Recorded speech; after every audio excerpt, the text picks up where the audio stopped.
জানুয়ারি মাসে আমরা গিয়েছিলাম মতিঝিল পার্কে, কিন্তু সেই সময় কোনো কারণবশত এই ভিডিও আপলোড করতে পারিনি।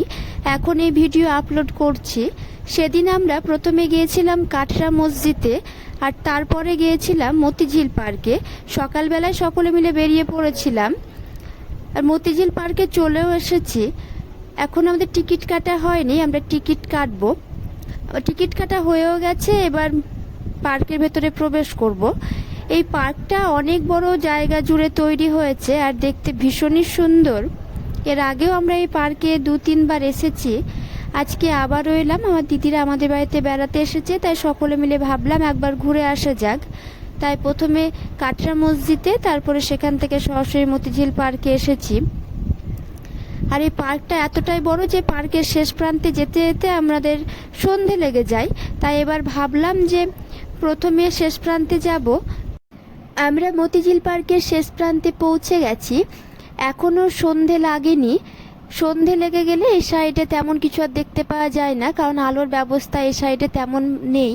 আর আস্তে আস্তে এতটাই ক্লান্ত হয়ে পড়েছি সকলে যে এখানে বসে একটু বিশ্রাম নিচ্ছি। আর এই মতিঝিল পার্কের চারিদিকে এখনো পর্যন্ত ঝিল রয়েছে। এর আগে যখন এসেছিলাম তখন এই ঝিলের মধ্যে পদ্ম ফুল ফুটেছিল, এখন দেখছি সেসব কিছুই নেই। এখন আমরা চলে এসেছি পার্কের ঠিক মাঝামাঝিতে, এখানে এসে একটু বিশ্রাম নিলাম। এরপর চলে এলাম বাচ্চাদের খেলার জায়গায়। এখানে এসে তো আমার মেয়ের, আমার দিদির ছেলে মেয়ে, ওদের তো ভীষণ আনন্দ। আমার মেয়ের তো এতটুকু ক্লান্তি নেই, বড়দের সঙ্গে সমান তালেও খেলা করেই যাচ্ছে। আর যখনই বাড়ি যাওয়ার কথা বলা হচ্ছে তখনই বলছে যে যাব না। এদিকে দিদির মেয়ে ছেলে ওদেরও খুব ভালো লাগছে, ওরাও এখান থেকে যেতে চাইছে না। খেলা করতে করতে বাচ্চারা এতটাই দেরি করে ফেললো যে এখন সন্ধে গড়িয়ে রাত্রি হয়ে গেছে। এখন আমরা যাচ্ছি ফোয়ারার দিকে। এই ফোয়ারাটা বলে 20 মিনিট থাকবে, তারপরে বন্ধ হয়ে যাবে। আর ফোয়ারার কাছে এসে আমার মেয়ের তো ভীষণ আগ্রহ ফোয়ারার জলে হাত দেওয়ার জন্য, তাই এখন হাত দিচ্ছে। এরপর আমরা বেরিয়ে চলে এলাম, কারণ তখন শীতের সময় ছিল, প্রচণ্ড ঠান্ডা লাগছিল আমাদের, আর অনেকটা রাতও হয়ে গেছিলো, তাই আর বেশিক্ষণ থাকবো না বলে বেরিয়ে চলে আসছিলাম।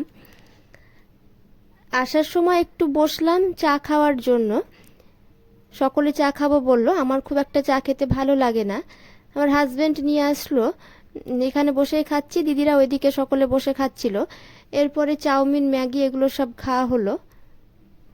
তারপরে আমরা এখন রাস্তায় বেরিয়ে চলে এসেছি। এসে দেখছি যে দুই দিকে প্রচুর মেলা বসেছে, আর সেখান থেকে আমার মেয়ের জন্য দিদি এটা কিনে দিল। দেখো আমার মেয়েকে পরে কি সুন্দর লাগছে। এরপর আমারও একবার ইচ্ছে হলো পড়তে, কিন্তু আমাকে পরে একটুও ভালো লাগছিল না।